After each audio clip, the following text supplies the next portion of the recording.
ថ្ងៃទីមានដៃជះលើកហាត់សំពះប្តឹងដល់ទេវតាសូមលោកជួយថែរក្សាបងប្អូនមីកមីញាតិញោមទាំងឡាយមិនសាប់សូនរឿងការសពូនខ្ញុំរះឃ្លីមុននឹងហើយគ្រប់លាសូមជូនពរជោគជ័យយា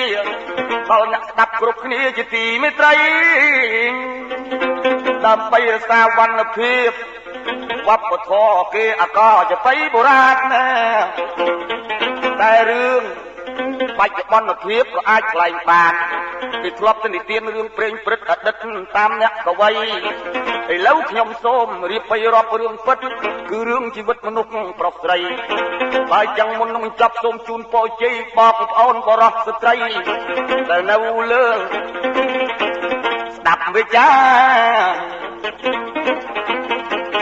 សូមអើយអាយុវណ្ណៈសុខៈពលៈបដិធានអ្នកពរទាំង5នេះអេ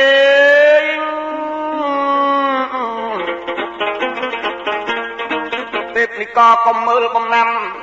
ជួយថែវប្បធម៌គេអកខេមរាពិសេសបងប្អូនអ្នកស្ដាប់ទាំងឡាយសូមឲ្យមានគំនិតរីកសាយទូលំទូលាយពោ5ប្រការពិតប្រកបដូចខ្ញុំបាននិទានថាសូមលាបងប្អូនមានមីងយាយតាសន្មត់ថាចប់ការសពោតត្រឹមប៉ុណ្ណឹងអាយេអើក៏មានពាក្យកាយធំថ្លោះសូមសន្តោសអើកុំខឹង